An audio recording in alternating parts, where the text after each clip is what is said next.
हेले हेले हेले।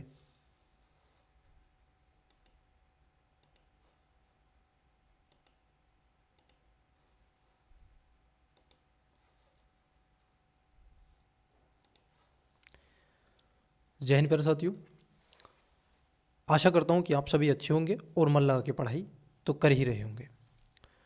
जैसा कि आप जानते हैं कि एजुकेशन बायर आप सभी के लिए दृष्टि आईएएस और विजन आईएएस की प्रीलिम्स टेस्ट सीरीज आपको निःशुल्क और फ्री में प्रोवाइड करवा रहा है। आज की इस क्लासेस में हम आपसे विजन आईएएस का टेस्ट नंबर जो 10 है वह आपसे डिस्कस करेंगे। कितना? जी हाँ, टेस्ट नंबर जो आपका 10 है बच्चे, उसको हम डिस्कस करेंगे और ये इसका पार्ट सेकेंड है, क्योंकि इसका पार्ट नंबर जो 1 है वो आपको ऑलरेडी उपलब्ध करा दिया है। अगर आपने नहीं देखा है तो देख लीजिएगा। और दृष्टि आईएएस के अब तक हमने आपसे 13 टेस्ट और 2 मॉक टेस्ट आपको उपलब्ध करवा दिए। सीसेट के भी 4 टेस्ट आपको प्रोवाइड करवा दिए पूरी क्लासेस, और इसका पीडीएफ आपको टेलीग्राम पर मिल जाएगा, जिसका लिंक डिस्क्रिप्शन में दे के रखा है। एजुकेशन बायर सिविल सर्विस के नाम की आईडी है। इंस्टा पर भी आप मुझे फॉलो कर सकते हैं। अगर आपका कोई क्वेश्चन है यूपीएससी को लेकर के या फिर अपनी तैयारी को लेकर के मुझसे पर्सनली बात करने के लिए, तो आप वहाँ पर मुझे मैसेज कर सकते हैं। एजुकेशन बायर सिविल सर्विस के नाम की आईडी है, जिसका लिंक डिस्क्रिप्शन में दिया हुआ है। लास्ट क्लासेस में हमने आपसे जो क्वेश्चन पूछा था बच्चे, आशा करता हूँ कि ये क्वेश्चन आपको पूर्ण रूप से विजुअल हो रहा है। क्वेश्चन नंबर 50 था। कई बच्चों ने इसका करेक्ट आंसर दिया है, कई ने इसका अनकरेक्ट आंसर दिया है। चलिए आइए देखते हैं क्या है। देखिए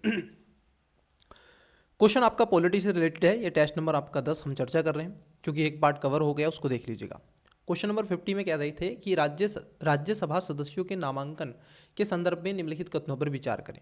पहला स्टेटमेंट है कि राष्ट्रपति राज्यसभा में 6 वर्ष की अवधि के लिए 12 सदस्यों को नाम निर्देशित करता है। जी हाँ, इसमें 12 सदस्य होते हैं जो विभिन्न उत्कर्ष में रखे हुए, जैसे कला, साहित्य, विज्ञान या किसी एक क्षेत्र में विशेषज्ञ हों। ठीक है, अगर विशेषज्ञ होते हैं तो इनको लाया जाता है। लेकिन याद रखना, सहकारी, आंदोलनकर्ता, इनको इसमें शामिल नहीं है। वो कहाँ पर होते हैं? वो राज्य की विधान सभा में होते हैं, विधान परिषद में होते हैं। ठीक है, ना कि इसमें। वहाँ पर राज्यपाल नियुक्त करता है, तो इसको ध्यान में आपको रखना है। तो पहला स्टेटमेंट क्या है आपका? एकदम सही है।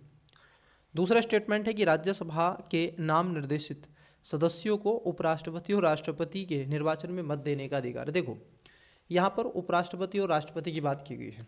याद रखना बच्चे, जब हम बात करते हैं प्रेसिडेंट मतलब कि राष्ट्रपति के इलेक्शन की, तो इसमें केवल आप देखोगे इलेक्टेड जो मेंबर होते हैं वही वोटिंग देते हैं, वही वोट करते हैं, और किसी को वोट करने का अधिकार नहीं होता है। और इसमें राज्यों की विधानसभाओं के सदस्य होते हैं, जो यूटीज़ की दिल्ली, पुडुचेरी, जम्मू कश्मीर, ठीक है, इनके हैं।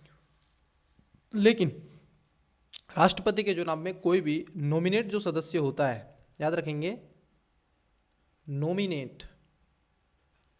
जो नॉमिनेट मेंबर्स होता है, नाम निर्देशित सदस्य होते हैं, वो पार्टिसिपेट नहीं करते हैं। हाँ, जो बाई प्रेसिडेंट्स हैं, उपराष्ट्रपति हैं, इनके चुनाव में संसद के सदस्य काम करते हैं, और संसद के दोनों सदनों के, लोकसभा और राज्यसभा। तो यहाँ पर जो सेकंड स्टेटमेंट है ये गलत है आपका। ठीक है, सेकंड स्टेटमेंट आपका गलत हो जाएगा और वहाँ पर फर्स्ट स्टेटमेंट सही हो जाएगा। तो करेक्ट आंसर क्या होगा? Option number A. पूछा था आपसे सही, तो right answer option number A हो जाएगा। नेक्स्ट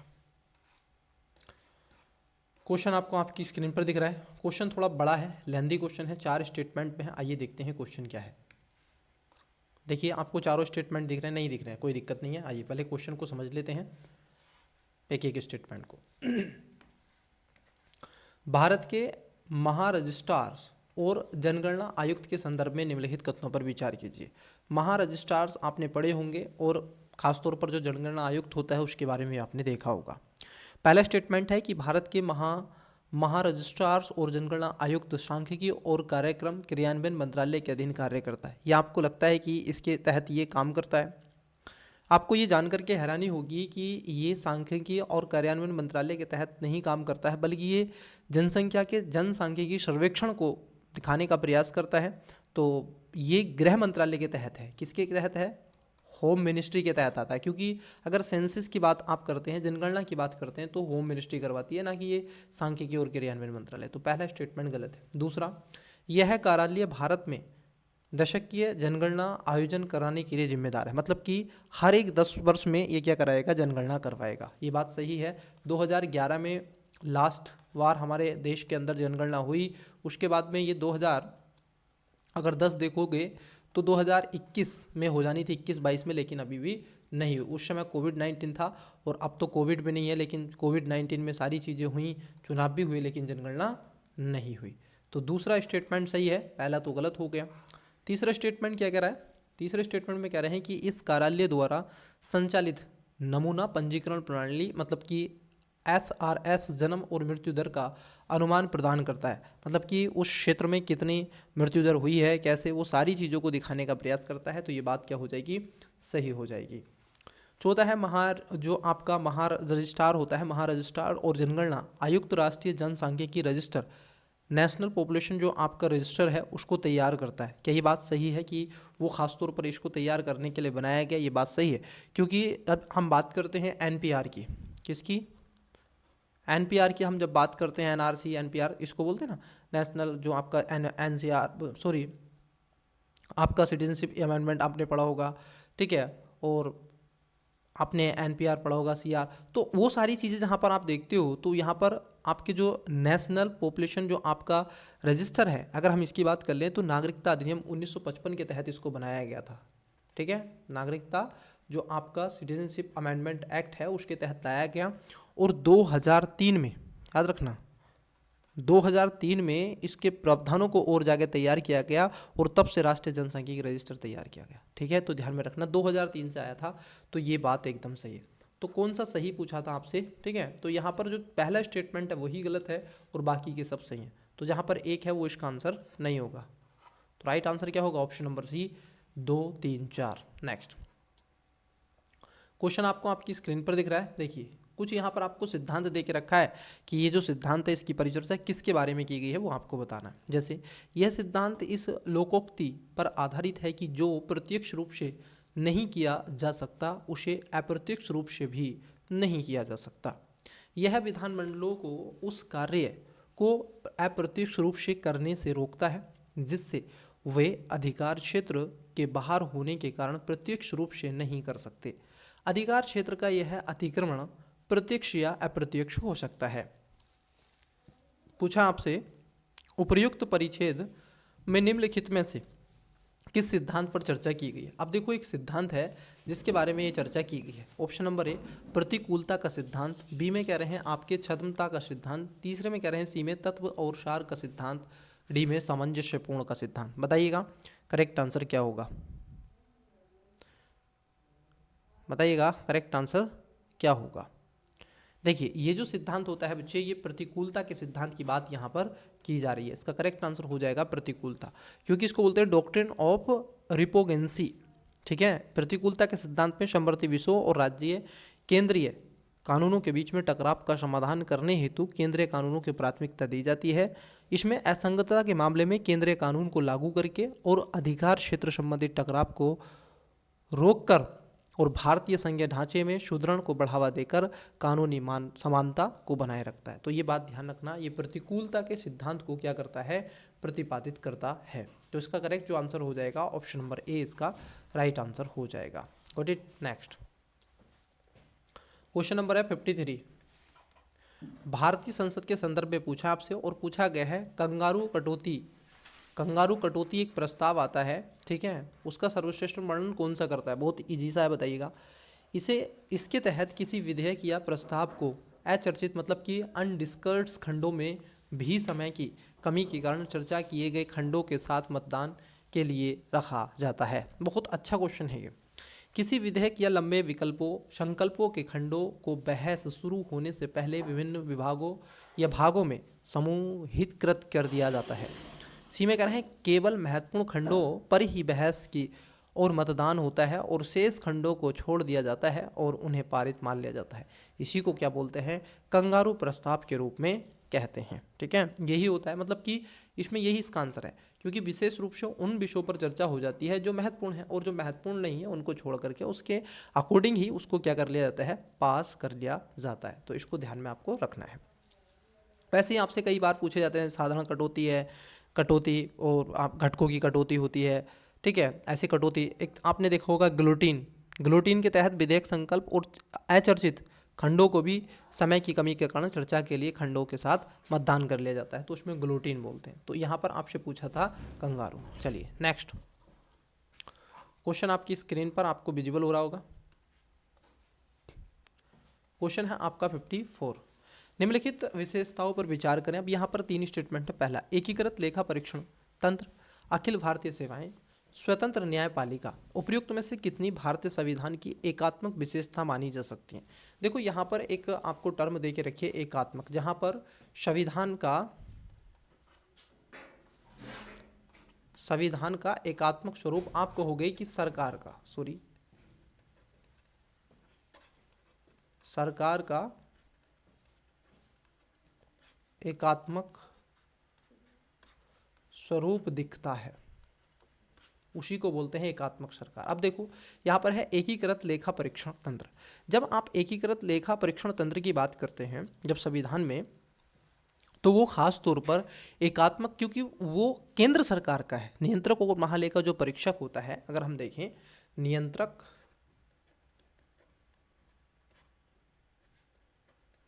और महालेखा परीक्षक,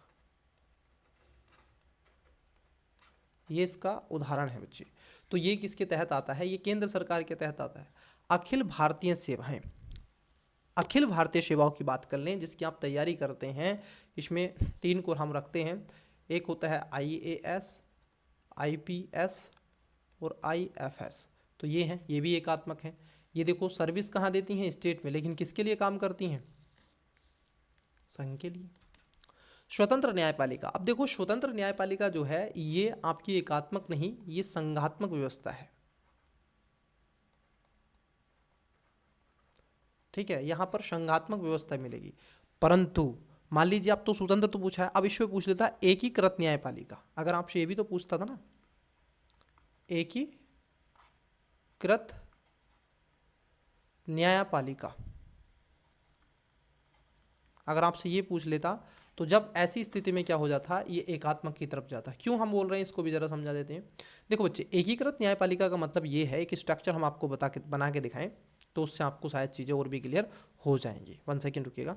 देखिए एकीकृत न्यायपालिका, इस अगर स्टेटमेंट को आप देखें, एकीकृत न्यायपालिका, अब आपको एक पिरामिड दिख रहा होगा, ये एक पिरामिड दिख रहा है। आप मुझे बताइएगा कि यही स्थिति है कि नहीं। जैसे यह है supreme court, high court, lower court और अदर कोर्ट हम कह सकते हैं।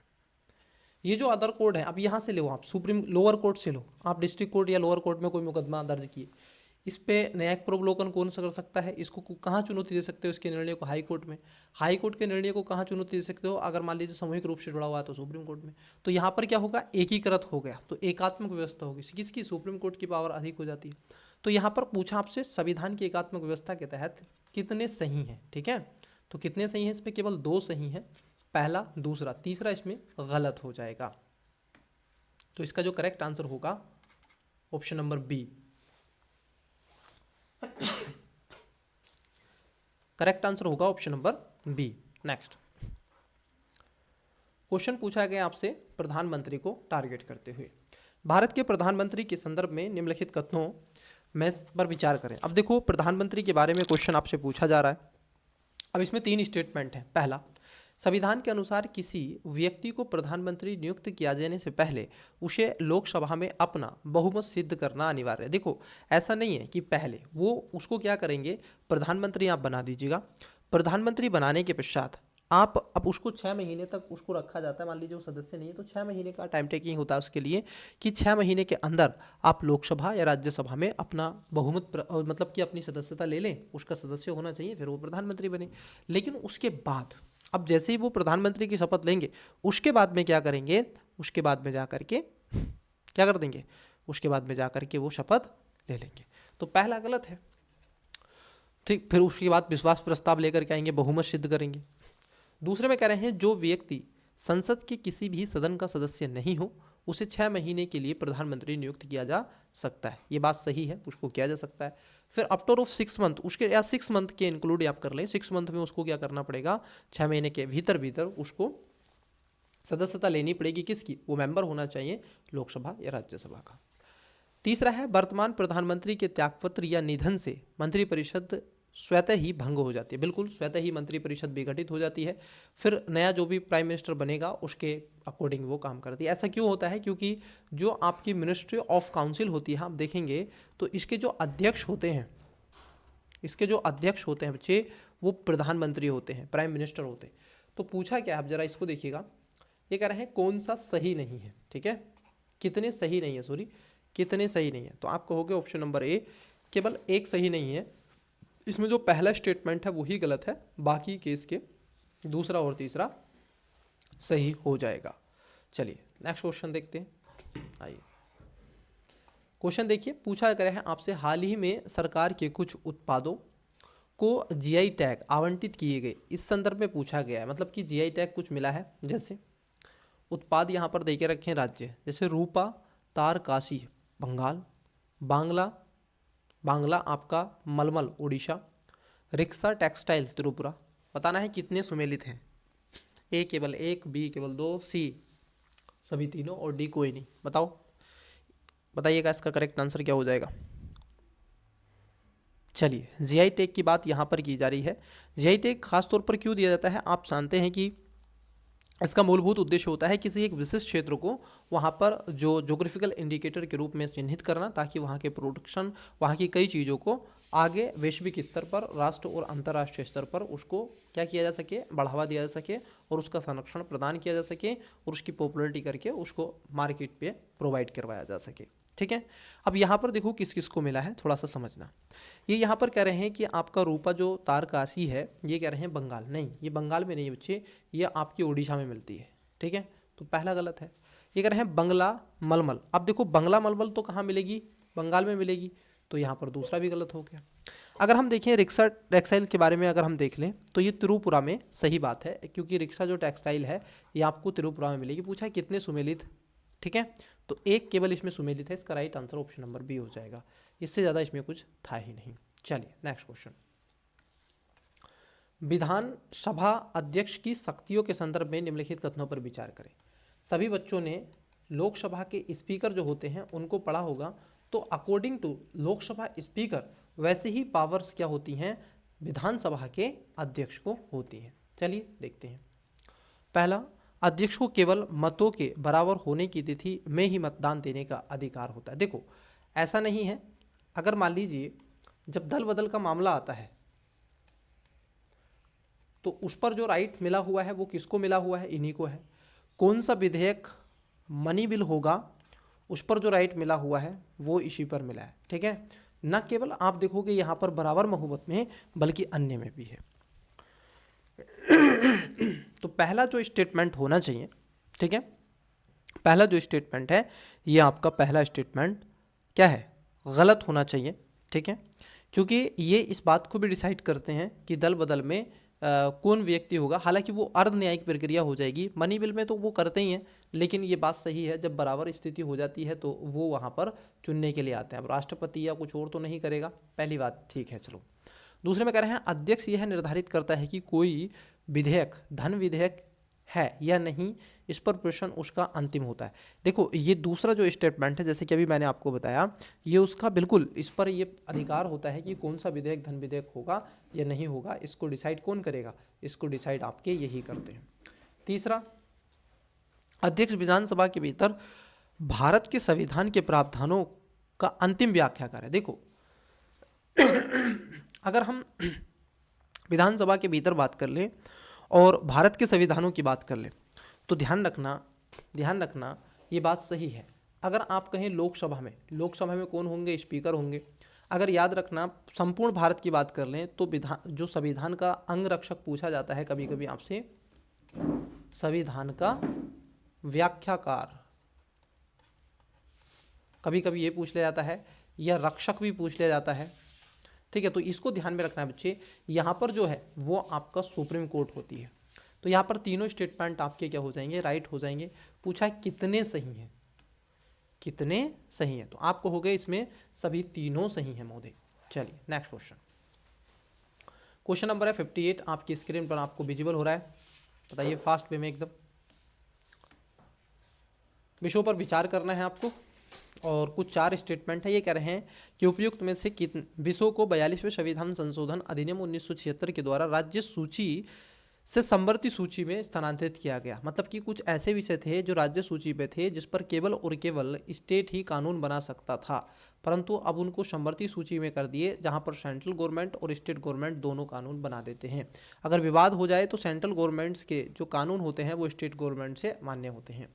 पहला है शिक्षा, एजुकेशन वाला मामला कि इसको भी लाया गया था इसके सूची के अंतर्गत, तो बात सही है क्योंकि इसको लाया गया था। लोक स्वास्थ्य और स्वच्छता की अगर हम बात कर लें, लोक स्वास्थ्य और स्वच्छता अगर आप देखोगे इसको खास तौर पर लोक स्वास्थ्य स्वच्छता को जो खास तौर पर लाया गया था, बल्कि ये ऑलरेडी पहले से ही आप देखोगे राज्य सरकारों के क्षेत्रों में बना हुआ था और आज भी ये बना हुआ है, तो दूसरा गलत है। नाप और तोल की बात कर लें, नाप तोल को लेकर के ये लाया गया था, ठीक है, ये जो था ये लाया गया था 42वें संविधान संशोधन के माध्यम से। वन्य जीवों और पक्षियों का संरक्षण की अगर हम बात कर लें तो इसको भी 42वें संविधान संशोधन के माध्यम से लाया गया था, तो इसको क्या है आपको ध्यान में रखना है। तो यहाँ पर क्या हो जाएगा, आप देखोगे जो दूसरा स्टेटमेंट है ये गलत है क्योंकि आज भी ये स्टेट लिस्ट में है, ठीक है।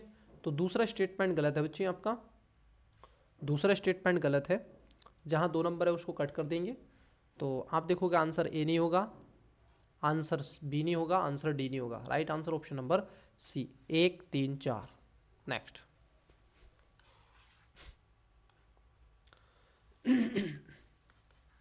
निम्नलिखित व्यक्तित्व पर विचार करना है, मतलब कि कुछ व्यक्तियों के नाम लेके रखे हैं, उनका व्यक्तित्व कैसा था उसके बारे में आपसे क्वेश्चन पूछा जा रहा है। पहला है सरदार वल्लभ भाई पटेल, दूसरा है देवीलाल, तीसरा है मोरारजी देसाई और चौथा है जॉर्ज फर्नांडिस। उपयुक्त में से कितने व्यक्तित्वों ने भारत के उप प्रधानमंत्री का पदभार संभाला। अब ये बड़ा ही इंटरेस्टिंग सा क्वेश्चन है। कई बार बस केवल बच्चों को यही पता होता है कि पहले और सरदार वल्लभ भाई पटेल रहे हैं, उसके बाद में तो कोई उप प्रधानमंत्री रहा ही नहीं। अधिकतर बच्चों का यही डाउट होता है। तो बच्चे देखिए सबसे पहले तो रहे हैं आपके सरदार वल्लभ भाई पटेल, ये तो रहे हैं, ये तो स्वाभाविक है क्योंकि 1947 से 50 में बने थे, ठीक है। इनकी मृत्यु 1950 में होगी तो 1947 में बने थे। देवीलाल की अगर हम बात कर लें तो देवीलाल खास तौर पर आप देखोगे दूसरे मोरारजी देसाई के दूसरे उप प्रधानमंत्री बनने का समय देवीलाल को जाता है, ये ध्यान में रखना, ठीक है। तो ये भी सही है। मोरारजी देसाई बिल्कुल ये भी बात सही है। लेकिन अगर हम देखें जॉर्ज फर्नांडिस कभी भी आप देखोगे जो आपके बाय प्राइम मिनिस्टर हैं इसका पदभार इन्होंने नहीं संभाला था। तो 4 नंबर गलत है, 1 2 3 आपका सही है। अब ये पूछ रहे हैं कि कितने सही हैं, तो आपको हो गए 3, इसमें 1 2 3 3 सही है, चौथा इसमें गलत है। नेक्स्ट क्वेश्चन 60, भारत द्वारा अपने नागरिकों को हैती से निकालकर डोमिनियन गणराज्य में लाने के लिए चलाए गए ऑपरेशन को कहा जाता है। ऑपरेशन देवी शक्ति, ऑपरेशन गंगा, ऑपरेशन मदद, ऑपरेशन इंद्रावती। बहुत ही अच्छा क्वेश्चन है। तो इसका आंसर मैं चाहूँगा कि भारत के द्वारा जो ऑपरेशन चलाया गया है इसका 60 का करेक्ट आंसर आपको क्या करना है, कमेंट्स करना है, मुझे इसका वेट रहेगा। और ये भी बताएं ऑपरेशन गंगा किस लिए चलाया गया, ऑपरेशन मदद किस लिए चलाया गया, ऑपरेशन शक्ति किस लिए चलाया गया और ऑपरेशन आपका जो ऑपरेशन इंद्रावती है ये किस लिए चलाया गया। तो ये भी आपको क्या बच्चे बताना है। चलिए ठीक है, ध्यान रखेंगे।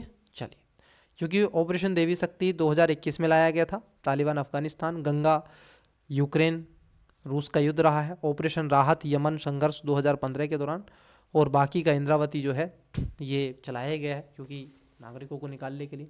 नेक्स्ट क्वेश्चन की तरफ बढ़ते हैं। आइए देखिए क्वेश्चन ये कह रहे हैं अविश्वास प्रस्ताव के संदर्भ में कथनों में से कौन सा सही नहीं है। अविश्वास प्रस्ताव का मतलब होता है कि आपको विश्वास पाना है, ठीक है, आपका विश्वास है भी या नहीं। इसको खासतौर पर विपक्ष के दल द्वारा लाया जाता है और ये लोकसभा में लाया जाता है। कहां पर? लोकसभा में। तो पहला स्टेटमेंट है, ये पहला ऑप्शन है, अविश्वास प्रस्ताव केवल लोकसभा में ही प्रस्तुत किया जाता है। बताइए बात सही है? बात तो सही है। आपसे क्या पूछा है यहाँ पर, देखो सही नहीं पूछा है, और पहली वाली बात क्या हो जाएगी आपकी, सही हो जाएगी। ठीक है, तो पहली वाली बात सही है, ये तो सही हो गया। दूसरे में कह रहे हैं बी में कि लोकसभा के कार्य संचालन संबंधी नियमों में अविश्वास प्रस्ताव के संबंध में प्रावधान किया गया। हाँ, लोकसभा का जो कार्य है, ठीक है, उसका जो क्रियान्वयन होता है, उसकी जो लिस्ट है, वर्किंग ऑफ लिस्ट, तो उसमें इसकी चर्चा है। अविश्वास प्रस्ताव में उन आधारों को निर्दिष्ट करने की आवश्यकता नहीं होती जिन पर यह आधारित होता है। ये गलत है, ये सरासर गलत हो जाएगा।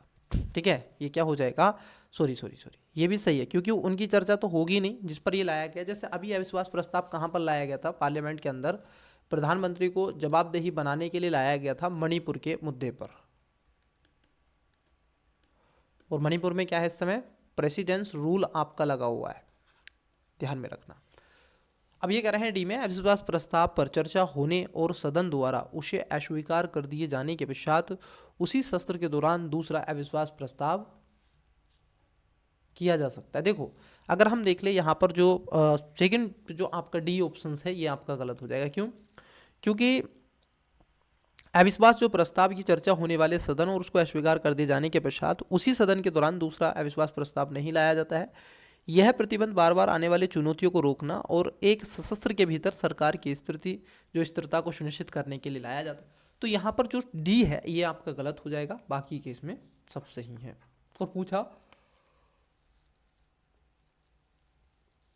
गलत था आपसे। चलिए नेक्स्ट क्वेश्चन।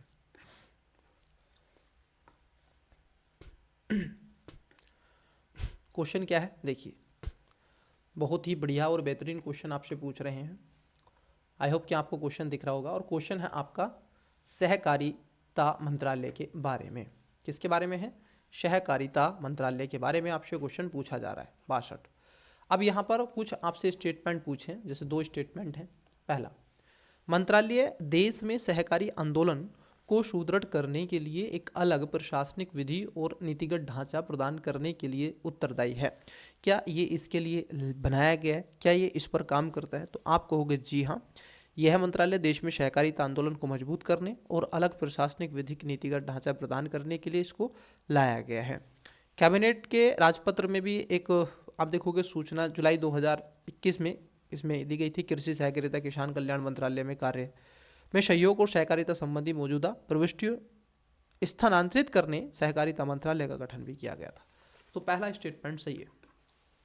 दूसरा, इसकी प्रमुख गतिविधियों में सहकारी समितियों के लिए ईज ऑफ डूइंग बिजनेस के लिए प्रक्रियाओं को सुव्यवस्थित करना और बहुराज्यीय सहकारी समितियों का विकास करने में सक्षम शामिल है। ये बात एकदम सही है, क्योंकि ईज ऑफ डूइंग बिजनेस और इसके साथ साथ बहु सहकारीय समितियों को एक साथ ला करके सहकारिता के लक्ष्य को आगे बढ़ाने का प्रयास इसमें किया जाता है। तो सी इसका करेक्ट आंसर हो जाएगा। दोनों बातें सही हैं। नेक्स्ट, अधिकारी है, नियुक्ति है और पद उसका क्या है, आइए देखते हैं। देखो यहाँ पर आपसे पूछा गया है महान्यायवादी। देखो महान्यायवादी की अगर हम बात कर लें, ये जो महान्यायवादी होते हैं बच्चे, ये राष्ट्रपति के द्वारा इनकी नियुक्ति की जाती है। पदच्युति की बात कर लें तो ये संसद द्वारा पदच्युति इनकी नहीं होती है। पहली बात ध्यान रखना, इनको केवल और केवल सारी की सारी प्रक्रियाएं, वेतन भत्ते, पदच्युति, सब सारे काम कौन करते हैं? राष्ट्रपति ही करते हैं, ये संसद नहीं करती है। तो पहला गलत हो गया। राज्य निर्वाचन आयुक्त की बात कर लें तो राज्यपाल, और यहाँ पर राज्यपाल उसको सुनिश्चित करता है, ये बात सही है। ठीक है, तो दूसरा सही है। तीसरे में कह रहे हैं राज्य लोक सेवा आयोग के अध्यक्ष। देखो इसमें क्या होता है कि इसका नियुक्ति जो करते हैं ये राज्यपाल करेंगे, परंतु इनको हटाना है या पदच्युत करना है तो उस स्थिति में राष्ट्रपति करते हैं। ठीक है, तो ये पूछा जा रहा है कितनी शक्तियां सही सुमेलित हैं। तो पहला इसमें गलत है, दूसरा और तीसरा सही हो जाएगा। तो इसका जो करेक्ट आंसर होगा, केवल इसमें 2 स्टेटमेंट क्या है आपके करेक्ट हैं। नेक्स्ट, पीडीएफ पाने के लिए लिंक दे के रखा है टेलीग्राम का, वहाँ पर आप क्या कर सकते हैं, विजिट कर सकते हैं और वहाँ से इसको डाउनलोड कर लेंगे। अब आपका नेक्स्ट जो पेपर होगा क्लास, ठीक है, ये तो आप कंप्लीट हो जाएगा आज आपका। आपको जो क्लास मिलेगी वो एक बार आवश्यक रूप से देख लें अपने स्तर पर, पेपर 2014 का, ठीक है, उसका पार्ट नंबर आपको प्रोवाइड करवा दिया जाएगा। और अब तो आपको एजुकेशन बायर की तरफ से आप देखोगे कई चीज़ें प्रोवाइड करवाई जा रही हैं, क्या आप पढ़ें कैसे पढ़ें, कुछ टाइम टेबल, कुछ सब्जेक्ट, ऐसे सब टॉपिक्स और क्वेश्चन आपको वहाँ पर मिलते रहते हैं। और मैं एक और बात यहाँ पर कहूँगा कि जिस भी स्टूडेंट्स का कोई भी यूपीपीसीएस के फॉर्म को लेकर के गलती हो गई हो, मिस्टेक हो गई हो, तो आप मुझे मैसेज कर सकते हैं, मैं आपका मैसेज करवा दूंगा, ठीक करवा दूंगा अगर देखा जाएगा, ठीक है, टीम से क्या करके, या एक व्यक्ति है हमारे कॉन्टैक्ट में, उससे करवा देंगे। और साथ ही साथ उसके लिए आपको कुछ पे करना पड़ेगा फीस, ठीक है, तो वहाँ पर आप कर देंगे। चलिए आइए देखिए, पहला है मंत्रिमंडल सचिवालय के संदर्भ में निम्नलिखित कथनों पर विचार करें। मतलब कि किसके बारे में, मंत्रिमंडल सचिवालय। अब यहाँ पर 3 स्टेटमेंट है। पहला, संविधान को अपनाए जाने के पश्चात भारत सरकार के कार्यों को सुचारू रूप से संचालित करने के लिए मंत्रिमंडल सचिवालय का पद सृजित किया गया। मतलब कि इसका जो मूलभूत उद्देश्य रखा गया है, ठीक है, ये इसलिए लाया गया है कि ऐसा काम करेगा। देखो स्टूडेंट्स, उसके लिए मंत्री परिषद बनाई गई है, बल्कि ये जो भारत सरकार के सुचारू रूप से संचालित करने के लिए मंत्रिमंडल सचिवालय का जो सर्जन नहीं किया गया है, बल्कि आप देखोगे इसके अंतरिम सरकार के गठन के पश्चात पद के नाम में परिवर्तन किया गया, और इसको खासतौर पर जो सचिवालय और गण कार्य की परिषद को, सचिव को कैबिनेट के रूप में नामित किया गया है, ठीक है, तो ये तो गलत है।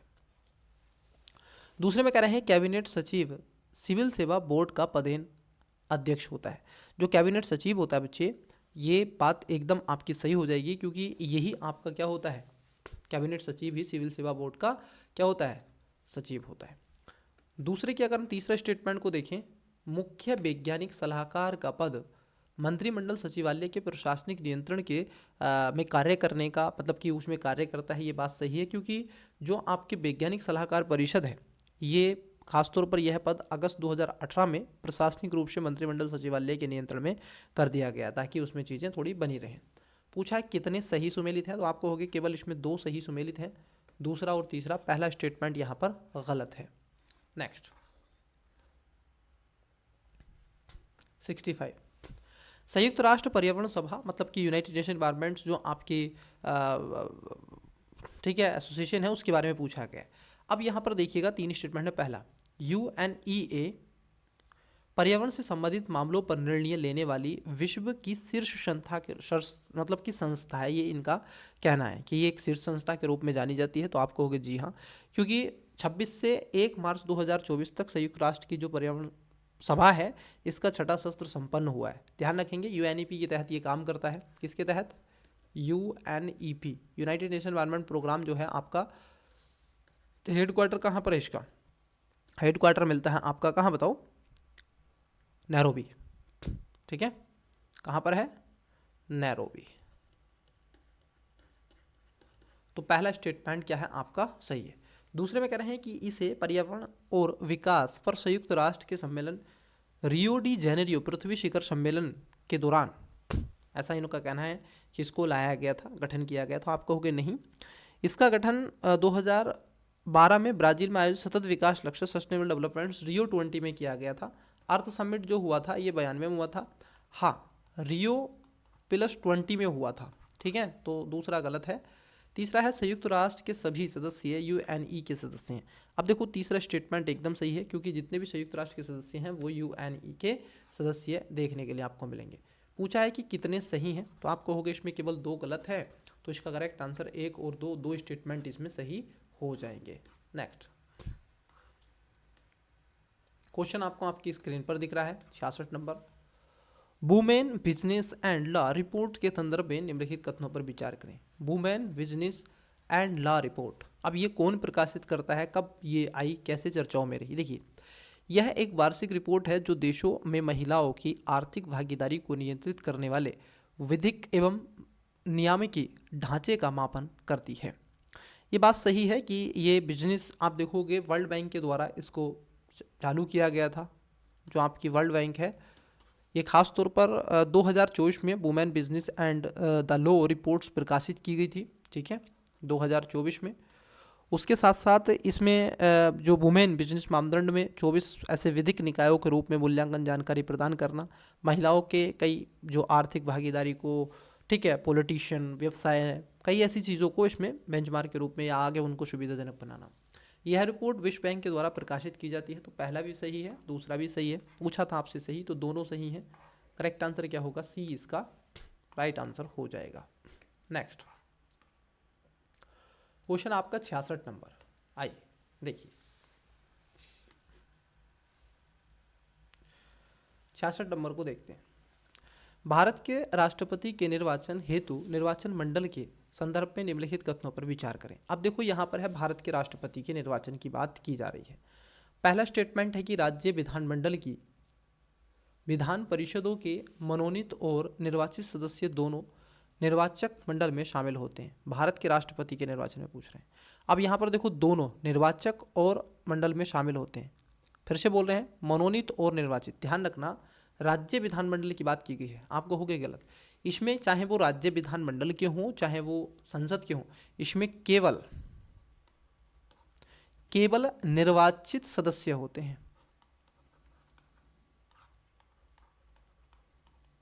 ये ध्यान रखना, पहला गलत है। दूसरे में कह रहे हैं दिल्ली एवं पुडुचेरी की विधानसभाओं के निर्वाचित सदस्य निर्वाचन मंडल में शामिल होते हैं। जी हाँ, इसमें ये सदस्य आपके शामिल होते हैं। तो पहला जो स्टेटमेंट हो जाएगा, ये पहला स्टेटमेंट आपका गलत हो जाएगा। ठीक है, पहला स्टेटमेंट आपका गलत हो जाएगा।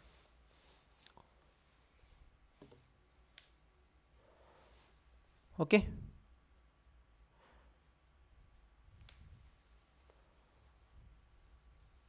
क्योंकि राष्ट्रपति के चुनाव में आप देखोगे निर्वाचन में जो आपके सदस्य होते हैं, नॉमिनेट मेंबर जो होते हैं, वो पार्टिसिपेट नहीं करते हैं, उपराष्ट्रपति के चुनाव में करते हैं। तो यहाँ पर पहला गलत है, दूसरा सही हो जाएगा। ठीक है, तो इसमें करेक्ट आंसर क्या हो जाएगा, पूछा है कौन सा सही है। ठीक है, तो कौन सा सही है, आप कहोगे दूसरा इसमें सही है, पहला इसमें गलत है, तो 20 का राइट आंसर हो जाएगा। नेक्स्ट क्वेश्चन है निम्नलिखित में से कौन सी शर्तें जिसके तहत किसी विधेयक को भारतीय संसदीय व्यवस्था में धन विधेयक माना जाता है। धन विधेयक कब माना जाएगा, देखो यदि किसी आप देखोगे टैक्स को लगाना, टैक्स को कम, टैक्स के विवेचित है, कर लगाना है, घटाना है, या कुछ ऐसी चीज़ों को, तो वो मतलब कि धन से, वित्त से संबंधित होती हैं, तो उनको माना जाएगा। जैसे कर का अधिरोपण है, उत्साधन है, परिहार है, परिवर्तन है, विनियमन है। यदि कोई ऐसा कराधान से संबंधित किसी पहलू से होता है, तो जैसे किसी नए कर को लगाना हो सकता है, कर की दर में परिवर्तन करना है, किसी मौजूदा कर को समाप्त करना है, तो इसे धन विधेयक माना जाता है। तो ये ध्यान में आपको रखना है। ठीक है, अब ये कह रहे हैं पहला, यदि वह जुर्मानों अथवा अन्य मौद्रिक शक्तियों अधिरोपित करने का प्रावधान, नहीं, इसमें जुर्माने की बात तो आती नहीं है, तो पहला गलत है। यदि वह अनुज्ञप्तियों मतलब कि लाइसेंस के लिए फीस या प्रदान की गई सेवाओं के लिए फीस की मांग का प्रावधान करना, देखो बच्चे ये बात सही है, ये बात सही है, क्योंकि फीस से लेकर के प्रावधान को इसमें शामिल किया गया होता है, इसमें कोई दोराग्रह नहीं है, तो ये तो सही है। और यह एक तरीके से क्या है, वह कराधान या उधार या व्यय सहित अन्य के रूप में वित्त मामले से संबंधित होता है। तो देखो दूसरा गलत है, सॉरी दूसरा इसमें गलत हो जाएगा। क्यों गलत हो जाएगा, क्योंकि इसमें लाइसेंस या फीस की बात नहीं होती है धन विधेयक में। कराधान, उधार, ये सारी चीज़ें, उधार जो आ रहा है ये यहाँ पर किसको, राज्य सरकार को केंद्र सरकार के द्वारा जो पैसा दिया जाता है, ठीक है, तो उसकी बात होती है। यदि वह संघ सरकार द्वारा कर जो धन उधार लेने या उसको विनियमित करने का प्रावधान करता है, ये बात भी सही है। तो पहला दूसरा गलत है, दो ही इसमें सही है, तो आपका करेक्ट आंसर हो जाएगा सी। ठीक है, क्या हो जाएगा, right answer option number C, केवल 3 और 4 इसका राइट आंसर हो जाएगा। नेक्स्ट पूछा जा रहा है आपसे कि विधान सभा की गणपूर्ति के संदर्भ में निम्नलिखित कथनों पर विचार करें। 3 स्टेटमेंट है। पहला, भारतीय संविधान में गणपूर्ति का पद उल्लेखित नहीं है। दूसरे में कह रहे हैं कि इसमें सदन का पीठासीन अधिकारी शामिल नहीं होता। और तीसरे में कह रहे हैं किसी भी विधानसभा के लिए गणपूर्ति की संख्या कभी भी 50 से अधिक नहीं हो सकती। पूछा है कौन सा सही नहीं है, बताइए। बहुत ही अच्छा क्वेश्चन आपसे पूछा गया है। देखिए पहले अगर स्टेटमेंट को देख लें तो पहला स्टेटमेंट आपका सरासर गलत है, क्योंकि गणपूर्ति का मतलब होता है एक कोरम, एक कोरम का मतलब होता है 1/10, इतने तो होने ही चाहिए। तो पहला आपका क्या है, ये गलत हो जाएगा 10वें भाग को। दूसरे में कह रहे हैं इसमें पीठासीन अधिकारी शामिल नहीं होता है। देखो इसमें पीठासीन अधिकारी भी शामिल होता है, ध्यान रखेंगे क्या होता है, इसमें पीठासीन अधिकारी शामिल होता है, ये ध्यान रखेंगे। तो दूसरा भी गलत है, पहला भी गलत है। किसी भी विधानसभा के लिए गणपूर्ति 50 से अधिक नहीं होती। देखो अगर आप देखेंगे जैसे निर्वाचित क्षेत्रों की बात कर लें, हालांकि संविधान का आर्टिकल 170 का ए और 333 इस बात को कहता है राज्य की विधान सभा और राज्य के प्रादेशिक जो निर्वाचन क्षेत्र होते हैं उनकी बात।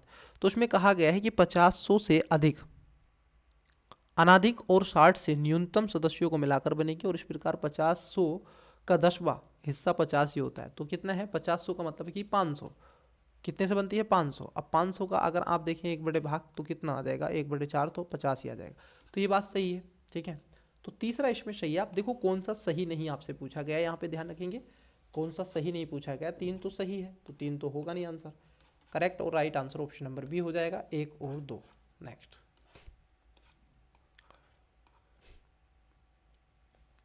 क्वेश्चन है आपका 70 नंबर। क्या नंबर का क्वेश्चन है 70 नंबर का क्वेश्चन है। बताइएगा इसका राइट आंसर क्या है। भारतीय संविधान के प्रावधानों के तहत निम्नलिखित में से किस प्रकार की नगर पालिकाएं हैं। ठीक है, नगर पालिकाएं संविधान के भाग नंबर किस में है बताइएगा। शेड्यूल नंबर 12 और आर्टिकल कितना 243 से संबंधित है।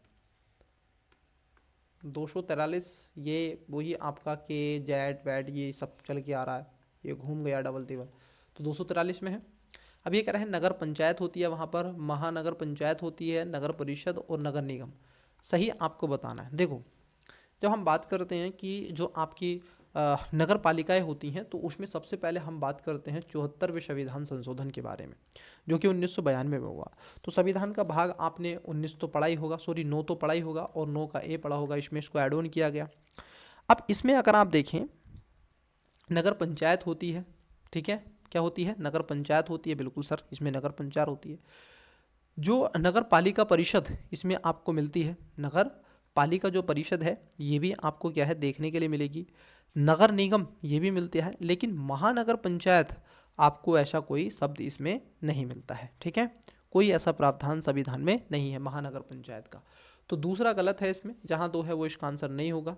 तो आप देखोगे correct answer option number A होगा, 1 3 4। चलिए नेक्स्ट क्वेश्चन है आपका 71 नंबर।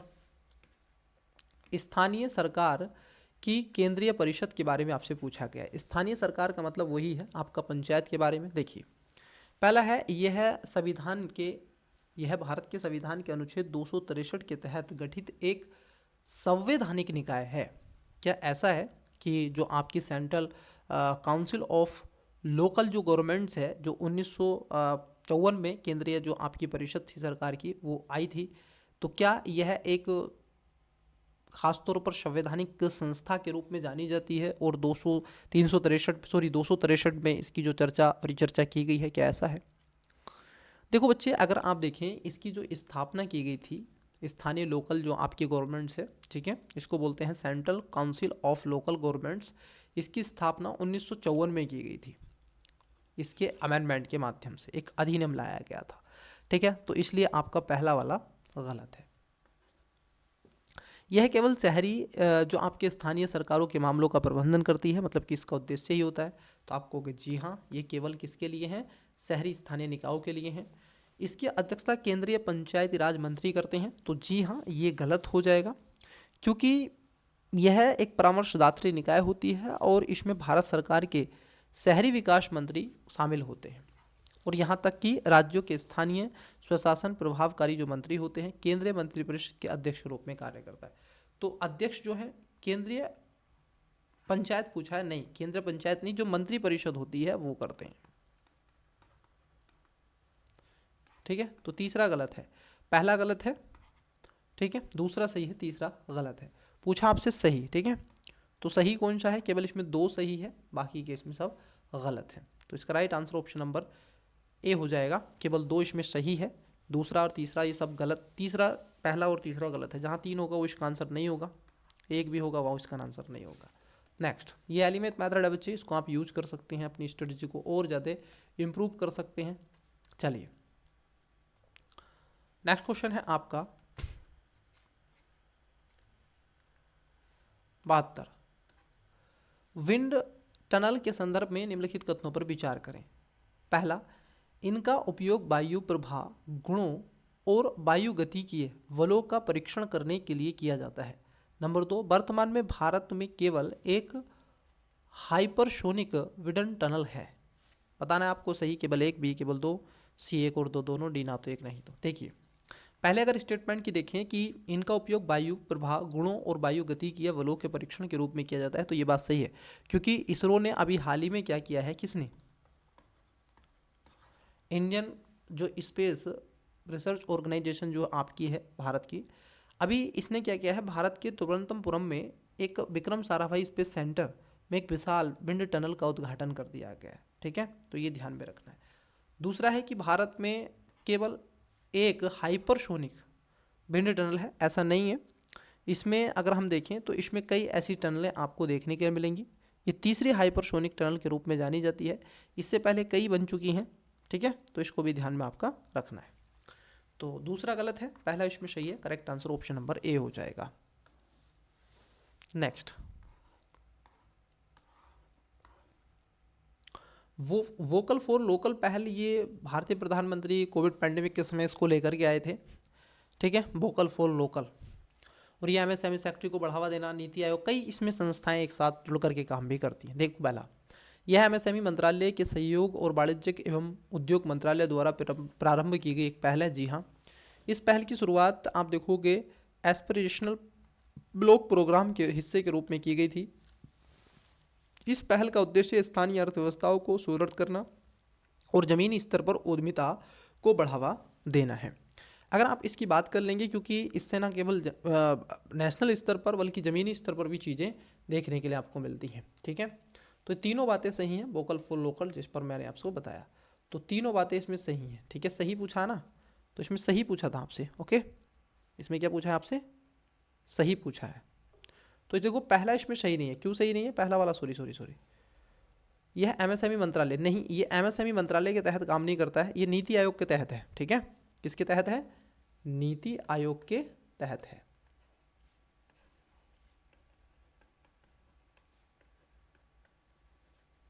नीति आयोग के तहत है, तो पहला इसमें गलत है, दूसरा तीसरा सही है। ठीक है, तो राइट आंसर हो जाएगा सी। नेक्स्ट, अब देखो दो कथन पर आधारित क्वेश्चन है, कथन 1 और कथन 2। पहला कह रहा है कथन 1 कि किसी राज्य में विधानसभा के प्रत्येक सदस्य एमएलए के मत का मूल्य उसके निर्वाचन क्षेत्र की जनसंख्या पर निर्भर करता है। आपने सारे पद निकाले होंगे कि एमपी का वोट के मतों का मूल्य कैसे निकलता है, ये पदों का मूल्य कैसे निकलता है, करे कि नहीं। दूसरे में कह रहे हैं कि संविधान में राष्ट्रपति निर्वाचन में विभिन्न राज्यों के प्रतिनिधियों का एक रूपमकता का प्रावधान है तथा यह जनसंख्या पर आधारित सूत्र द्वारा प्राप्त किया जाता है। अब पूछा जा रहा है कौन सा सही है। देखो अगर आपसे पूछा गया है कौन सा सही है, तो पहला जो स्टेटमेंट है, पहला जो स्टेटमेंट है यही गलत है। क्यों गलत है, आपने एक फार्मूला निकाला होगा, जब आप निकालते हैं कि राष्ट्रपति के निर्वाचन मंडल में शामिल कौन दोनों सदनों के निर्वाचन सदस्य होते हैं, ध्यान रखेंगे, क्योंकि यहाँ पर आपको निकालना होता है एक रूपता के रूप में।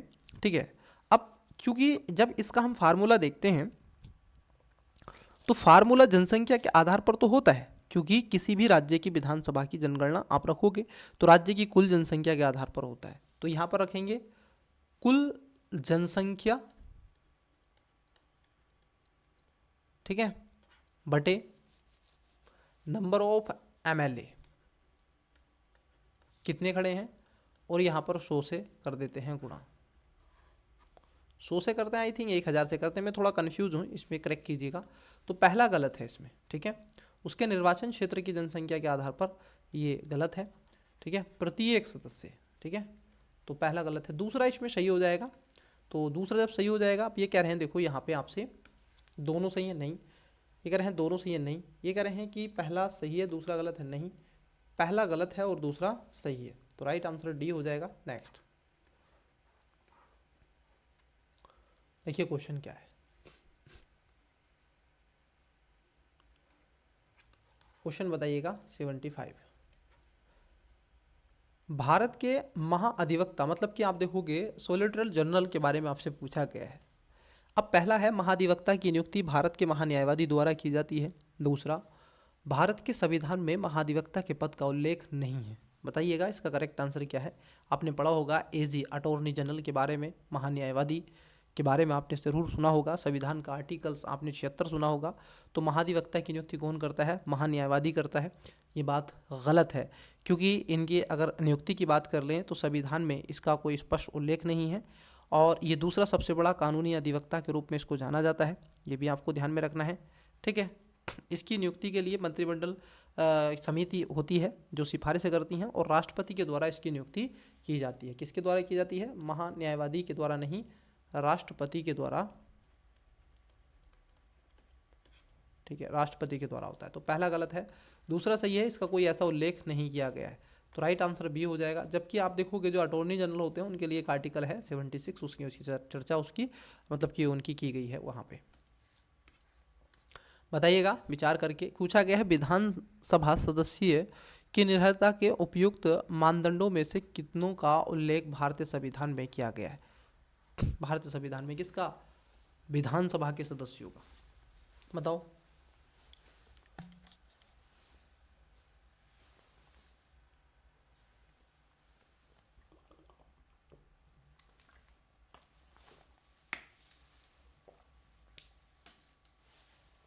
आई होप कि आपने इसका करेक्ट आंसर दिया होगा। देखो पहला, जैसे आपने देखोगा विकृत शर्त कोई ऐसे बने स्थिति उसकी खराब हो जाती है तो उसमें होता ही है, ठीक है। तो पहला सही है। किसी अपराध के लिए दोष सिद्ध व्यक्ति जिसे परिणाम स्वरूप उसे 2 या अधिक वर्षों के लिए कारावास उसको सजा सुना दी गई हो, तो उस स्थिति में भी आप देखोगे ये क्या हो जाएगा? गलत हो जाएगा, क्योंकि किसी अपराध के लिए दोषित व्यक्ति को 2 या अधिक वर्षों की कारावास की सजा संबंधित निर्भरता का संविधान में प्रत्यक्ष कोई उल्लेख नहीं किया गया। अब पूछा गया संविधान में, हाँ देखो संविधान में किया गया ना, तो ये संविधान में उल्लेख नहीं है, बल्कि आप देखोगे रिप्रेजेंटेटिव जो पीपल एक्ट है, ठीक है, 1951 का, उसमें इसकी चर्चा की गई है। तो यहाँ पर दूसरा गलत है। लाभ का पद, जी हाँ, दोहरी नागरिकता, ये भी बात है। तो यहाँ पर कितने सही हैं? तो इसमें 3 सही, ठीक है। कितने सही हैं? इसमें केवल 3 सही हो जाएंगे। चलिए नेक्स्ट क्वेश्चन देखते हैं। क्वेश्चन है आपका 77 नंबर। संपदा निदेशालय के संदर्भ में निम्नलिखित कथनों पर विचार करें। आप 2 स्टेटमेंट है। पहला, यह प्रधानमंत्री कार्यालय मतलब कि पीएमओ का एक संबद्ध कार्यालय है जो भारत सरकार की संपत्तियों का प्रशासन और प्रबंधन करता है। क्या बात सही है? जी नहीं, ये बात गलत है, क्योंकि आवास और शहरी मामलों के मंत्रालय के संबंध रूप से कार्यालय के रूप में जाना जाता है, ठीक है। तो पहला इसमें गलत है। विज्ञान भवन जैसे कि स्थलों के प्रशासन और बुकिंग कार्यों का निरीक्षण संपदा निदेशालय द्वारा किया जाता है। तो ये बात सही है। दूसरा स्टेटमेंट इसमें सही है। राइट आंसर हो जाएगा ऑप्शन नंबर बी। नेक्स्ट चलिए बताइएगा इसका राइट आंसर क्या है 78 का। ये कह रहे हैं एसआर बोमई बाद जो आपका था 1954 में, तो उच्चतम न्यायालय ने घोषणा की थी कि संविधान संघीय और संघवाद को भारतीय संविधान की एक आधारभूत विशेषता मतलब कि बताता है, ऐसा उन्होंने कहा था। अब देखो ये जो पहला स्टेटमेंट है, अगर आप इसको देख लें तो बात तो एकदम क्या हो जाएगी? पहले स्टेटमेंट में सही हो जाएगी, ठीक है। पहले स्टेटमेंट में बात क्या हो जाएगी? क्योंकि भारतीय संविधान में संघीय प्रकृति पर बल दिया गया और संवाद जो आपका संघवाद की इसकी आधारभूत विशेषताओं को मान लिया गया था, ठीक है, एसआर बोमई वाले मामले में। लेकिन फिर चीज़ें कुछ और होती चली गई। फिर चीज़ें क्या हो गई? दूसरे में कह रहे हैं कि संविधान की प्रस्तावना में संघवाद के सिद्धांत को स्पष्ट रूप से उल्लेख किया गया नहीं। वहाँ पर संघवाद की बातें कोई ऐसी खास नहीं की गई है। जो आपकी प्रेम्बल है और प्रस्तावना की मैंने फुल आपको करवा दिया है, इसका कॉन्सेप्ट भी दिए हुए हैं। जो स्टूडेंट्स देखना चाहता है इस पर, ठीक है, एजुकेशन बायर पर ही मैंने आपको पॉलिटी के कुछ सेक्शन प्रोवाइड करवाए थे। एक टेलर दिखाया था आपको कि इस तरीके से हम आपसे कोर्स में डिस्कस करते हैं जब आपको कोर्स मिलेगा। तो दूसरा सही है, पहला इसमें गलत है, आधारभूत का नहीं था, ये संघीय था, ठीक है। तो इसको ध्यान में रखेंगे। सॉरी मिस्टेक हो गई मुझसे। पहला सही है, दूसरा गलत है। पहला सही है, दूसरा गलत है, क्योंकि संघवाद शब्द का कोई सिद्धांत प्रस्तावना के अंदर नहीं है। तो आइए देखते हैं इसमें पूछा गया है क्या है। ये कह रहे हैं दोनों सही है, नहीं, पहला सही है दूसरा गलत है, दोनों सही है नहीं। यहाँ पे कह रहे हैं पहला सही किंतु दूसरा गलत है, ठीक है। तो राइट आंसर क्या हो जाएगा? ऑप्शन नंबर डी इसका, सॉरी सी इसका करेक्ट आंसर हो जाएगा। केवल इसमें पहला सही है और दूसरा गलत है। अब पूछा गया आपसे संयुक्त बैठक ज्वाइंट ज्वाइंट सेशन कह दो, मीटिंग कह दो। इसको बुलाता कौन है? प्रेसिडेंस। इसकी अध्यक्षता कौन करता है? लोकसभा के स्पीकर, ठीक है। और इसमें एक कोरम होता है इसका 1/10, किसका होता है? उपस्थित का। और ये किस किस के बीच में होता है? खासतौर पर लोकसभा और राज्यसभा में। ऐसी स्थिति में मामला सुलझा लिया जाता है 6 महीने के भीतर। चलिए आइए देखते हैं। और ये ऑर्डिनेंस पर लाया जाता है, साधारण विधेयक पर, संविधान संशोधन पर और धन विधेयक पर कभी भी आप ज्वाइंट बैठक नहीं बुला सकते।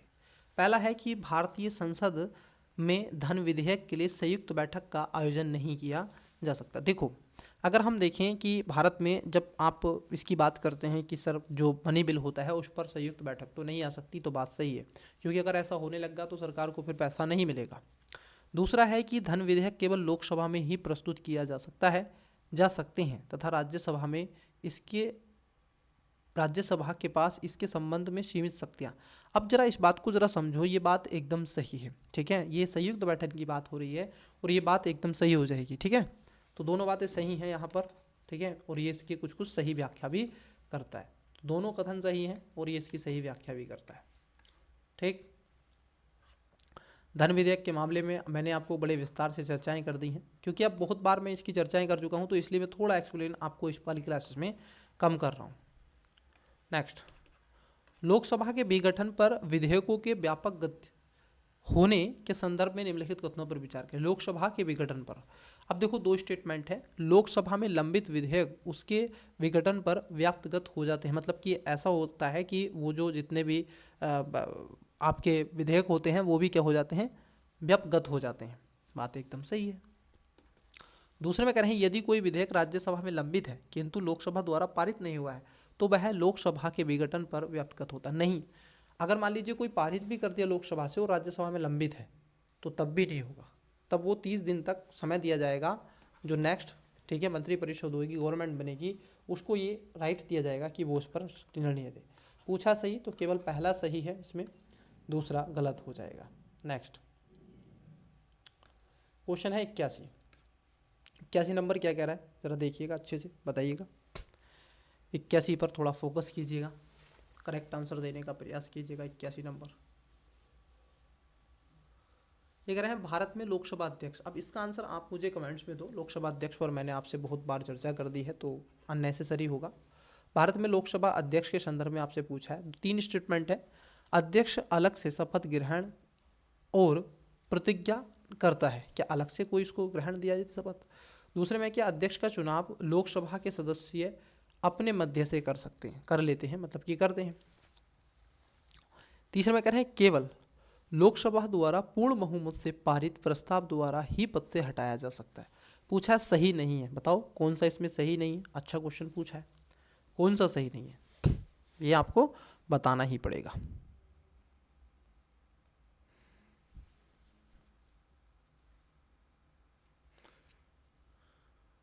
पूर्ण बहुमत की बात कर रहे हैं।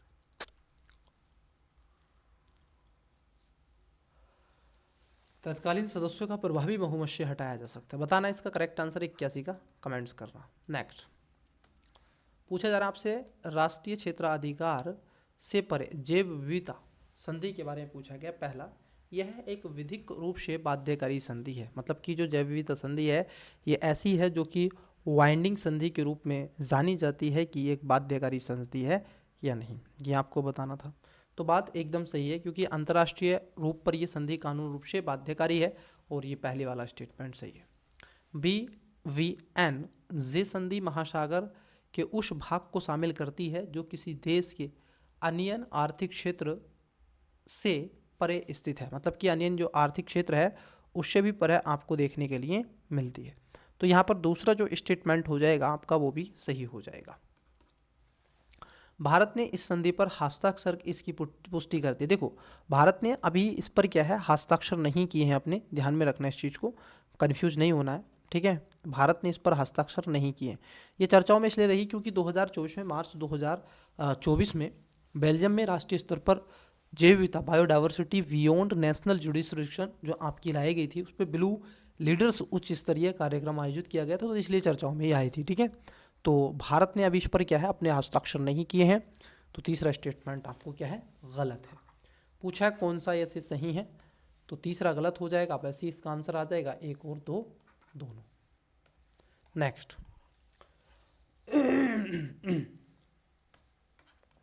प्राय सुर्खियों में रहने वाले पद एरो 2, एरो 3 और डेविस स्लिंग के बारे में आपको बताना है। वह ग्रह हैं, मिसाइल रक्षा प्रणाली है, कृत्रिम बुद्धिमत्ता सॉफ्टवेयर हैं या साइबर हमले हैं, बताओ क्या है। देखिए, अभी ईरान के द्वारा छोड़े गए ऐसे ड्रोन और मिसाइलों के इजराइल ने सफलतापूर्वक रोक दिया। अब क्यों ऐसे रोक दिया है, वो एक तरीके से मिसाइल जो रक्षा प्रणाली है, ठीक है, ये इसके लिए जानी जाती है। इजराइल ने इस मिशन को आधिकारिक तौर पर ऑपरेशन आयरन शील्ड नाम दिया है और इस पर बहुस्तरीय रक्षा प्रणाली है जिसमें एरो 2 है, एरो 3 है, डेविस स्लिंग और आयरन डोम। ठीक है, अगर आपसे आयरन डोम करके अगर पूछ ले, मान लीजिए आपसे अगर बन जाए कि जो आपका, ठीक है, आयरन डोम है ये किससे रिलेटेड है, तो आप इसको बता देना। आयरन डोम अगर आपसे पूछ लिया जाए तो आप कहोगे ये क्या है, एक रक्षा प्रणाली है। तो बी इसका करेक्ट आंसर हो जाएगा। ठीक है, नेक्स्ट, अब ये उपराष्ट्रपति पर क्वेश्चन पूछ लिया, इसका आंसर आप दें कमेंट्स में। बहुत इजी से क्वेश्चन है, तो जो इजी से क्वेश्चन है उसका आंसर तो आपसे बनता है, क्योंकि मैं इतनी बार इस पर चर्चा कर चुका हूँ, तो ऑलरेडी आपकी रिवाइज होगी। भारत के उपराष्ट्रपति के कार्यों के संदर्भ में निम्नलिखित कथनों पर विचार करें। पहला, जब राष्ट्रपति का पद रिक्त हो जाता है तो वह उपराष्ट्रपति शेष कार्य के लिए राष्ट्रपति के पद पर आसीन होता है। देखो, शेष कार्य के लिए नहीं होता है, ध्यान में रखना, ये केवल 6 माह के लिए होते हैं, क्योंकि 6 माह के भीतर क्या होते हैं, नए राष्ट्रपति चुन करके आते हैं। और ये संविधान के आर्टिकल 67 में है, जब वहाँ पर वो एक कार्यवाहक राष्ट्रपति के रूप में उपस्थित होते हैं। ध्यान में रखना बच्चे, ठीक है, क्या है ये आपको ध्यान में रखना है। तो पहला गलत हो गया। भारतीय संविधान में उपराष्ट्रपति के पद के लिए किसी कार्य का प्रावधान नहीं किया गया, बिल्कुल ये कोई ऐसा प्रावधान नहीं किया गया, इसीलिए तो इसको राज्यसभा का क्या है, सभापति बना दिया जाता है। ठीक है, राज्यसभा का सभापति है परंतु राज्यसभा का सदस्य नहीं है, काम करता है राज्यसभा के उपराष्ट्रपति के, उसको कोई वेतन उपराष्ट्रपति का, सभापति का नहीं मिलता, उपराष्ट्रपति का मिलता है। तो कई चीज़ें हैं, उसको एक सभापति के रूप में उसका सदस्य नहीं है। यदि किसी उपराष्ट्रपति का निर्वाचन उच्चतम न्यायालय द्वारा शून्य घोषित कर दिया जाता है तो ऐसे निर्णयों की तिथि से पूर्व उसके द्वारा कार्य मान्य रहेंगे। बिल्कुल बात सही है, क्योंकि संविधान का अनुच्छेद 71 आपने पढ़ा होगा, राष्ट्रपति उपराष्ट्रपति चुनाव से संबंधित संदेह और विवाद को लेकर के उच्चतम न्यायालय अगर कोई निर्णय देता है तो वो काम उसके खास तौर पर माने जाएंगे। ठीक है, तो यहाँ पर 2 सही हैं, मतलब कि दूसरा और तीसरा सही है, पहला इसमें गलत है, तो जहाँ 1 है उसका राइट आंसर नहीं है, बी इसका करेक्ट आंसर हो जाएगा 2 और 3। नेक्स्ट, पूछा है निम्नलिखित अधिकारियों ऑफिशियल्स जो आपके हैं उस पर विचार करें। भारत के राष्ट्रपति, केंद्र शासित प्रदेशों के, अब देखो केंद्र शासित प्रदेशों के राज्यपाल नहीं होते हैं, ये उपराज्यपाल होते हैं, जिनको एलजी साहब कहते हैं, दिल्ली, राज्य के मुख्यमंत्री और भारत के प्रधानमंत्री। संविधान के अनुच्छेद 361 के अनुसार उपयुक्त अधिकारियों में से कितने अपने आधिकारिक कर्तव्यों के निर्वहन के लिए किए गए कार्यों के लिए किसी भी न्यायालय के प्रति उत्तरदायी नहीं है। देखो, राष्ट्रपति नहीं है पहला, मुख्यमंत्री है, प्रधानमंत्री है, ये उपराज्यपाल नहीं है। तो यहाँ पर पहला और दूसरा ये नहीं होंगे, ठीक है, ये इसमें नहीं होंगे, बाकी के प्रधानमंत्री भी हैं और मुख्यमंत्री भी हैं। ठीक है, तो सही नहीं पूछा है आपसे, उत्तरदायी नहीं है, तो 2 हैं केवल इसमें, तो इसका करेक्ट आंसर हो जाएगा ऑप्शन नंबर बी। इजी सा क्वेश्चन था। 86 नंबर क्वेश्चन दिख रहा है आपको, बताइएगा 86 नंबर क्वेश्चन, निम्नलिखित में से किस मामले या किन मामलों में भारत के राष्ट्रपति के पास किसी भी अपराध के लिए दोषी ठहराए गए किसी भी व्यक्ति की सजा को क्षमा करने, प्रलंबन, विराम और परिहार देने की शक्ति है? किसको है सर? राष्ट्रपति के पास में है। उन सभी मामलों में जहां दंड या सजा कोर्ट मार्शल द्वारा दी जाती है। अब देखो, कोर्ट मार्शल मतलब कि इसकी बात हो रही है कि न्यायिक शक्ति के बारे में, और ये कभी भी जो आर्म्ड फोर्स होता है, याद रखेंगे, आर्म्ड फोर्स पर ये ऐसा नहीं करता है, लेकिन उन सभी मामलों में जहाँ पर सजा कोर्ट मार्शल द्वारा दी जाती है तो वो कर सकता है। ठीक है, तो पहला जो स्टेटमेंट है अगर आप देखोगे, पहला स्टेटमेंट सही है। दूसरा है कि उन सभी मामलों में जहां दंड या सजा संघ और राज्य विधिक रूप से अपराधों के लिए दी गई होती है तो उस स्थिति में ये करेगा। तो आप कहोगे नहीं, उस स्थिति में नहीं करता है। उन सभी मामलों में जहां जो सजा है मृत्युदंड की है, बिल्कुल ये बात सही है। तो यहाँ पर क्या हो जाएगा, दूसरा गलत है, पहला और तीसरा सही है। तो करेक्ट आंसर क्या होगा, ऑप्शन नंबर बी हो जाएगा, 1 और 3। नेक्स्ट क्वेश्चन है आपका 87 नंबर, बताइएगा इसका राइट आंसर क्या है। यह है आपकी अग्नि प्राइम है ये वास्तु रूप से। तो इस पर 3 स्टेटमेंट है, बताइएगा। अग्नि प्राइम भारत द्वारा विकसित एक कैनिस्टराइड्स, जो आपकी कैनिस्टराइज्ड प्रकार की एक बैलिस्टिक मिसाइल है। यह पारंपरिक और परमाणु दोनों तरह के हथियार ले जाने में सक्षम है। इस मिसाइल की मारक क्षमता 4000 से 5000 किलोमीटर है। कितने सही आपसे पूछा है, केवल एक, बी केवल 2, सी सभी तीनों और डी कोई नहीं। बताओ, चलें एक एक करके बात करते हैं। देखो पहले स्टेटमेंट को अगर हम देखें तो पहला स्टेटमेंट सही है कि ये अग्नि जो आपकी है, अग्नि प्राइम जो है, ठीक है, इसकी एक तरीके से कैनिस्ट्राइज जो आपकी प्रकार की एक बैलिस्टिक मिसाइल है और यह पारंपरिक रूप से परमाणु दोनों तरह के आप देखोगे हथियार ले जाने में भी ये कहीं ना कहीं आपको सक्षम मिलती है। तो ये भी बात सही है। लेकिन इसकी मारक क्षमता की बात कर ले, यहाँ पर 4000 से 5000 की बात की गई है, जबकि इसकी मारक क्षमता 1000 से 2000 के मध्य आपको मिलती है। अब ये 4-5 क्यों रख दिया गया है, क्योंकि आपको पता है अग्नि जो है, अग्नि मिसाइल की मारक क्षमता लगभग 5000 के आसपास है। तो आप अधिकतर क्या है, कन्फ्यूज़ हो जाएंगे और यही सब काम करते हैं। आपको उद्देश्य है, ठीक है, कन्फ्यूज करवाते रहना इन सभी, ठीक है का। तो तीसरा इसमें गलत है, ध्यान रखेंगे। 2 सही है, 3 गलत है। कितने सही पूछा है, 20 का राइट आंसर हो जाएगा। नेक्स्ट बताइएगा करेक्ट आंसर क्या है, देखिए 88 का राइट आंसर दें।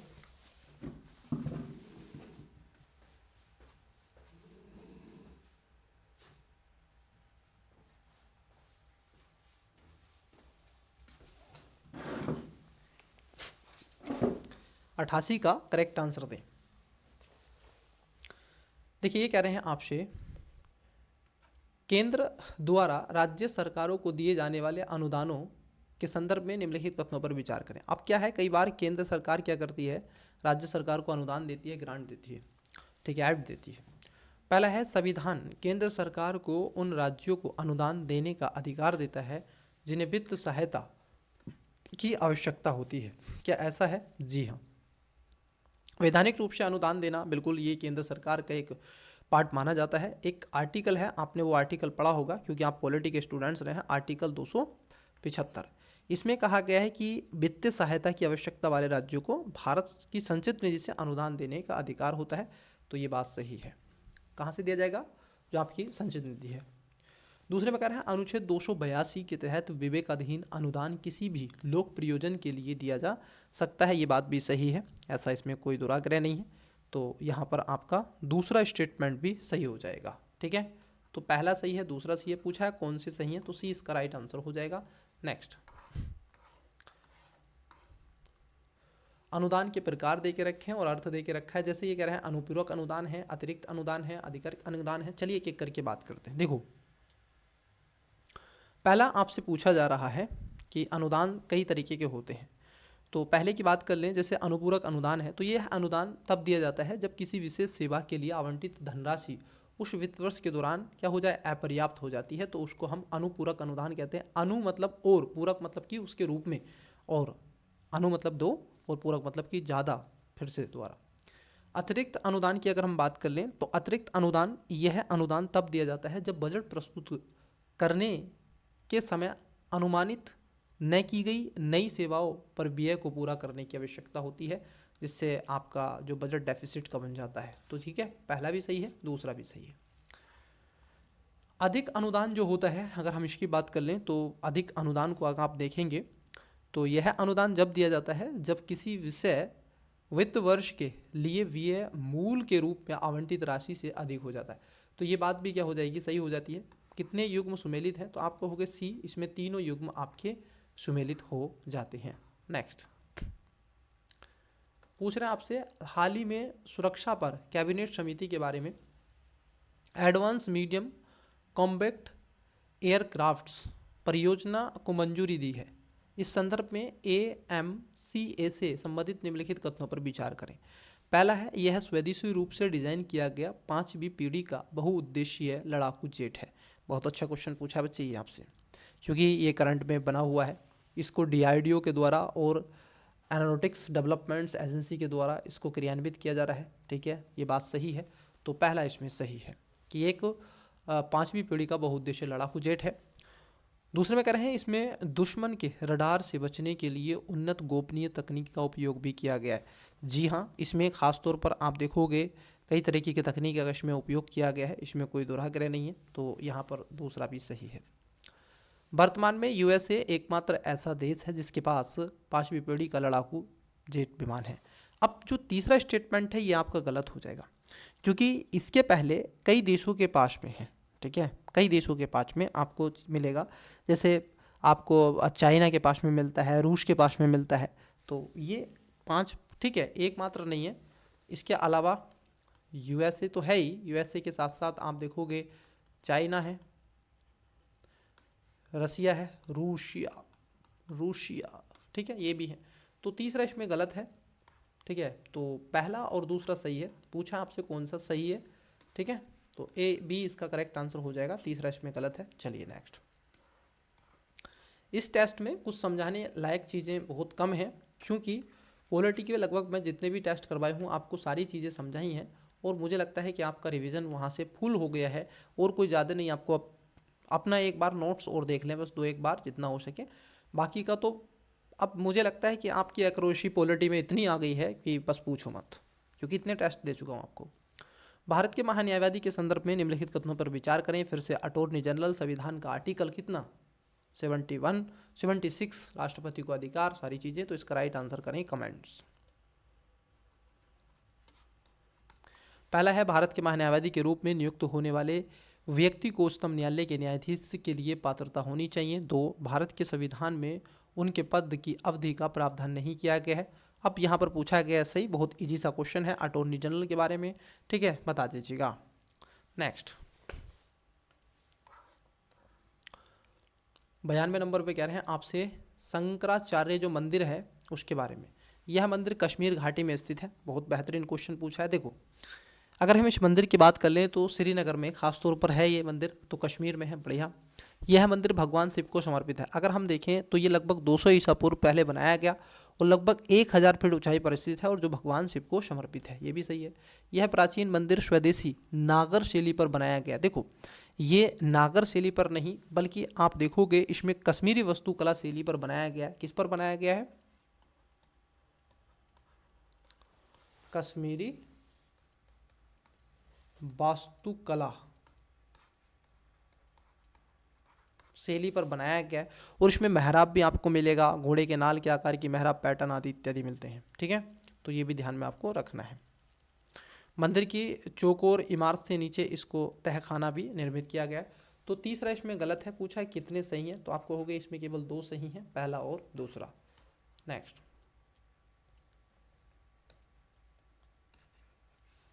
क्वेश्चन आपका भारतीय संविधान के भाग नंबर 9 के बारे में आपसे पूछा गया है। आइए देखिए, भारतीय संविधान के भाग नंबर 9 के अनुसार पंचायतों की अवधि के संदर्भ में निम्नलिखित कथनों पर विचार करें। पहला, संविधान के तहत पंचायतों के लिए उनके चुनाव परिणाम की घोषणा की तिथि से 5 वर्ष का निश्चित कार्यकाल निर्धारित किया गया। मतलब कि कितना, 5 वर्ष का कार्यकाल उनको दिया जाएगा। ये बात कही गई है पंचायत के बारे में। फिर से पढ़ देता हूँ। संविधान के तहत पंचायतों के लिए उनके चुनाव परिणामों की उद्घोषणा की तिथि से 5 वर्ष का निश्चित कार्यकाल निर्धारित किया गया है। मतलब कि वो 5 वर्ष तक रहेंगी, उनका ये मानना है। आपको बता दें कि अपने प्रथम अधिवेशन के लिए नियमित तारीख से 5 वर्ष तक बनी रहती हैं, और ये कह रहे हैं कि चुनाव परिणाम की घोषणा पर नहीं, जब से वो शपथ ले लेती हैं तब से। दूसरे में कह रहे हैं, किसी पंचायत के विघटन के बाद गठित नई पंचायत केवल विघटित, आप देखोगे पंचायत की शेष अवधि तक बनी रहेगी। बात एकदम सही है। यदि विघटित पंचायत का शेष कार्यकाल 6 महीने से कम है तो शेष अवधि के लिए नई पंचायत के गठन के लिए चुनाव कराना आवश्यक नहीं है, फिर वो बनी रहेगी। ठीक है, अगर 1 साल होता तो ये चीज़ें होती। तो ये बात भी आपकी सही है। और ये संविधान का आर्टिकल किसमें आपको बताया गया है? आर्टिकल है आपका, आप पढ़ोगे 243 आप पढ़ेंगे। 243 का आप पढ़ते हैं 4-3, जिसमें 243 का ई आप पढ़ते हैं खास तौर पर, उसमें आपको मिल जाएगा। तो पहला स्टेटमेंट गलत है, दूसरा तीसरा इसमें सही है। कितने सही पूछा था आपसे, तो बी इसका राइट आंसर हो जाएगा। नेक्स्ट, अच्छा क्वेश्चन है और ये पूछा गया आपसे, निम्नलिखित कथनों पर विचार करें। 94 number, France, Sweden, Denmark, Ukraine, उपयुक्त देशों में से कितने देश नाटो की 75वीं वर्षगांठ में शामिल हुए हैं। अब देखो, नाटो में ही तो मामला चल रहा है यूक्रेन का, कि ये नाटो का पार्ट होगा या नहीं होगा। तो अभी तो है नहीं भाई, अभी तो है नहीं, नाटो का मामला यही तो चल रहा है ना। तो 75वीं वर्षगांठ में जो स्वीडन के 32वें सदस्यों के रूप में इसमें शामिल किया गया है, तो यहाँ पर स्वीडन है सर। क्या फ्रांस इसमें है जो इसमें शामिल हुआ था? क्या फ्रांस इसमें है? नहीं, फ्रांस इसमें नहीं था।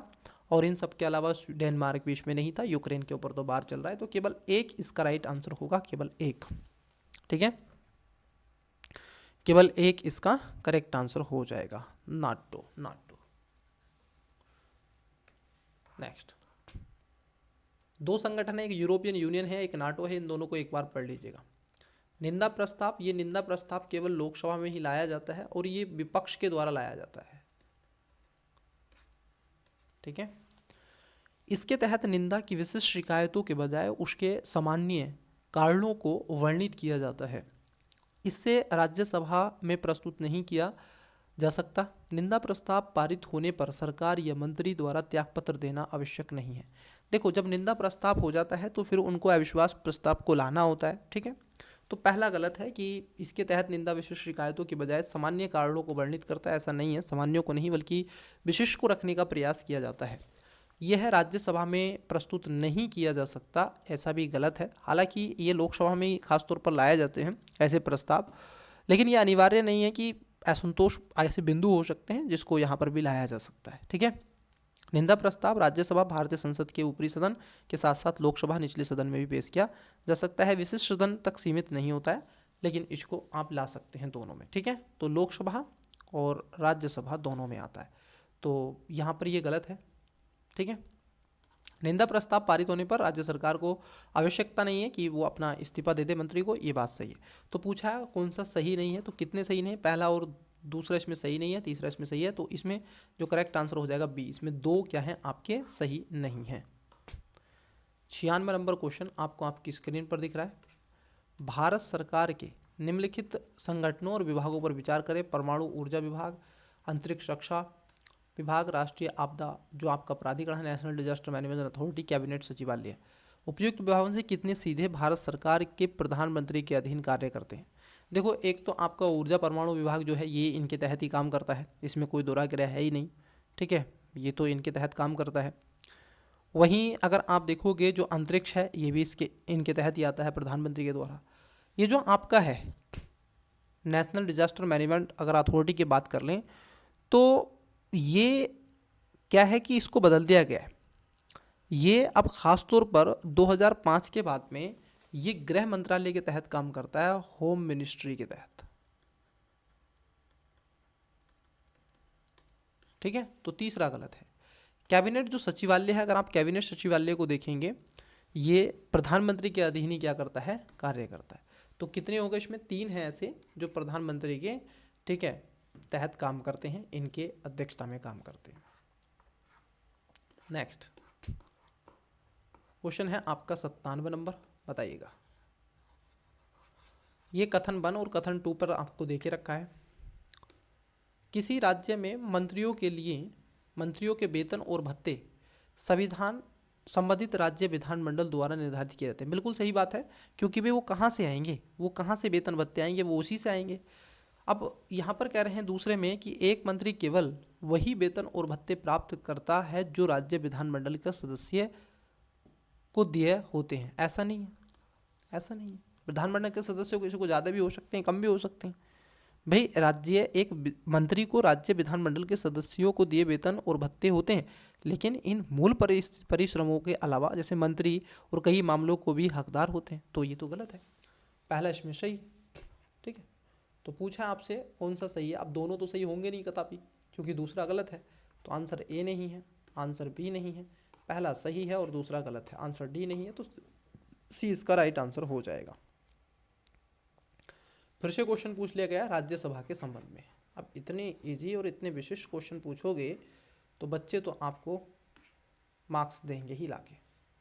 राज्यसभा के बारे में पूछा है। पहला, राज्यसभा चुनाव गुप्त मतदान पद्धति से आयोजित किए जाते हैं। देखो अब तो एकल संक्रमणी जो मत पद्धति होती है और इसको गोपनीय नहीं, अब तो खुल के करवाए जाते थे। पहले तो इसको गोपनीय करवाने का प्रयास किया जाता था, लेकिन होते ये गोपनीय मत पद्धति के अनुसार हैं, जाओ और वोट डाल के आ जाओ। ठीक है। दूसरे में कह रहे हैं कि यदि एक विधायक राज्यसभा सदस्य के चुनाव में पार्टी लाइन इन उल्लंघन करते हुए, ठीक है, वोट देता है तो उसे दल बदल के कानून के तहत रखा जाता है। देखो यदि मान लो कि कोई विपरीत जाकर के वोट दे देता है तो ऐसा नहीं है, क्योंकि भाई एक विधायक अगर राज्यसभा में ऐसा कर रहा है और तो चुनाव देता है तो ऐसा नहीं है कि राज्यसभा में ऐसा, ठीक है, तो ये गलत है। तो आप देखोगे यहाँ पर पूछा गया कौन सा सही है, क्योंकि गोपनीय होता है तो वहाँ पर पता नहीं चलता है, तो यहाँ पर केवल एक सही है, दूसरा इसमें गलत है। नेक्स्ट क्वेश्चन है आपका 99 नंबर। छावनी बोर्डों पर विचार करें। अब छावनी, क्योंकि जैसे जहाँ पर मिलिट्री प्रशासन बहुत ज़्यादा एक्टिव हो जाता है वहाँ पर आता है। यह छावनी क्षेत्र में नागरिक आबादी का प्रशासन करने के लिए बनाया गया कार्यकारी निकाय है। क्या ये ऐसा होता है? जी नहीं। यहाँ पर खासतौर पर कैबिनेटों और केंद्रीय बोर्ड को गठित किया जाता है, प्रशासनिक होते हैं, ठीक है। और ख़ासतौर पर कंटोनमेंट एक बोर्ड जो सैन्य छावनी में रहने वाले नागरिक आबादी के प्रशासन के रूप में काम करता है, तो ये गलत है। छावनी बोर्ड में निर्वाचन और मनोनीत सदस्य शामिल होते हैं। जी हाँ, इसमें दोनों सदस्य शामिल होते हैं। छावनी बोर्ड की कार्यकारी अधिकारी की नियुक्ति भारत के राष्ट्रपति के द्वारा की जाती है, तो ये भी सही है। पूछा है कितने सही हैं, तो आप कहोगे इसमें केवल 2 सही हैं तीनों में। आज की क्लास का लास्ट क्वेश्चन आपकी स्क्रीन पर नंबर शो आपको दिख रहा है, बताइएगा इसका करेक्ट आंसर क्या है। देखिए, विधान परिषद के सदस्यों के बारे में आपसे पूछा है। पहला, सेवानिवृत्त जो सदस्य पुनः नामांकन के पात्र होते हैं, मतलब कि जो सेवानिवृत्त हो गए, क्या वह पुनः आ सकते हैं कि चुनने के पश्चात या चुन करके? तो बात सही है, वो पुनः आ सकते हैं। राज्यपाल द्वारा नामित होने के लिए व्यक्ति को संबंधित राज्य का निवासी होना जरूरी है। देखो ये गलत है, ये आवश्यक अनिवार्य नहीं है। राज्यपाल द्वारा नामित होने के लिए व्यक्ति को संबंधित राज्य का निवासी होना, नहीं नहीं नहीं, ये गलत है, बिल्कुल गलत है, सरासर आपका गलत हो जाएगा। ठीक है, ये जो स्टेटमेंट है आपका दूसरा, ये गलत है, क्योंकि उसका निवासी नहीं होना चाहिए, अलग से आना चाहिए। जैसे उत्तर प्रदेश की अभी कौन है, आनंदीबेन पटेल है और गुजरात की रहने वाली। सदस्य की आयु 25 वर्ष से कम नहीं होनी चाहिए राज्यसभा में, राज्य जो आपकी परिषद होती है। तो देखो ये भी आपका, अगर आप देखें जो तीसरा स्टेटमेंट, इसमें 25 नहीं है बल्कि इसमें 30 होनी चाहिए। कितनी है? 30 होनी चाहिए। तो दूसरा भी गलत है, पहला इसमें सही है और तीसरा गलत है। तो राइट आंसर क्या होगा? केवल एक इसमें करेक्ट आंसर होगा। देखते हैं। जी हाँ, इसमें अब इन्होंने देके नहीं रखा है, इससे इनसे मिस प्रिंट हो गया है, तो आप कहोगे केवल एक, तो इसका केवल एक करेक्ट आंसर हो जाएगा। ठीक है, तो बच्चे ये था आज का आपका फुल टेस्ट विजन आईएएस का। ठीक है, यहाँ पर हमने आपसे जो विजन आईएएस का टेस्ट था, टेस्ट नंबर 10 आपसे फुल कंप्लीट कर लिया है। अब हम आपसे मिलेंगे जो आपका यूपीएससी का प्रोसेस क्वेश्चन पेपर, ठीक है, 2014 का, उसमें। तब तक के लिए बच्चे मन लगा के पढ़ते रहें। वीडियो को लाइक नहीं किया कर दीजिएगा, शेयर कर दें, चैनल को सब्सक्राइब करें, जितना होकर सपोर्ट करें और मन लगा के मल्टीपल टाइम रिवीजन करते हैं। मिलता हूँ अगले किसी टॉपिक पे किसी क्लासेस में, तब तक के लिए ऑल द बेस्ट, बाय।